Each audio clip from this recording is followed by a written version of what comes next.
8 things to do to not lose trust while everyone is working remotely. Based on everything I learned about trust, once we get back to work, I think we will learn that trust declined during this period. To prevent that, and using the framework in the Book of Trust, here are a few ideas that would help make the time working remotely efficient and effective and help you prepare for the day you get back to the office and not lose trust. 1. Avoid losing trust between interactions. As a defense mechanism, when we don't see someone for a while, we tend to challenge their trustworthiness. If you haven't communicated with someone for a while, whether it's an employee, a customer, a supplier, or anyone else, you start losing trust in them and they start losing trust in you. Keep communicating regularly. If you can't meet face to face, the best way to build trust, do the next best thing.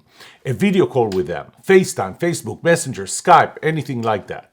It's better in building or maintaining trust than a phone call, which in turn is still better than an email. 2. Sensitivity is going up, so use more empathy.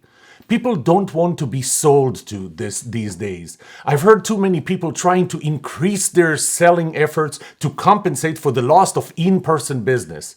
Ask yourself, is the person on the other side of my sales message or call in the mood for buying? Use your empathy. See things from the other person's perspective as if you were them, not you. 3. Focused on shared values. The shared values component of trustworthiness is very important now, and a big part of it is how to show that you care about them more than you care about yourselves. One of the best approaches is to adopt the mantra of giving more than you take. What is it that you can offer that would help people at this time? I made the Book of Trust available to people to download from Kindle free of charge for as long as Amazon would let me, which was 5 days, because I knew people are more likely to read now and would appreciate having access to books, especially ebooks that can be obtained immediately and not put anyone at risk handling a physical book. This week, I will make the book Culture Starts With You, Not Your Boss available for free on Kindle. 4. Be realistic about what you're selling. We are in special time. Not everyone needs everything that you have to sell. This would not be the best time to advertise low-fare cruises or flights, for example. And you don't really need to advertise toilet papers. Those sell themselves. Think about what people really need now rather than what you have to sell. Can you modify your offering such that people might want to buy it now? If not, don't sell. There's no point in pushing products or services that nobody will buy. It's a waste of effort and marketing dollars. 5. Think about the future after this. This period will be over and life will go back to normal. Normal might be a little different than it was before or is now. Start thinking pragmatically about what will happen next. How will your business be different? Conducting a strategy planning session once on a very hot summer day, I asked the participants at 8 a.m. when we started who parked their car in the shade. Almost all hands went up. Then I asked them who parked their cars where the shade is going to be at 4 p.m. when we are done and you want to get into your car. Not a single hand. We tend to think in terms of the present or even the past and not the future. So it's an effort, but it's worth your while. Start planning for the day after. It may not be the same as yesterday, but not the same as today either. And frankly, with little common sense, tomorrow is not as unpredictable as you may think of it. 6. Build your competence.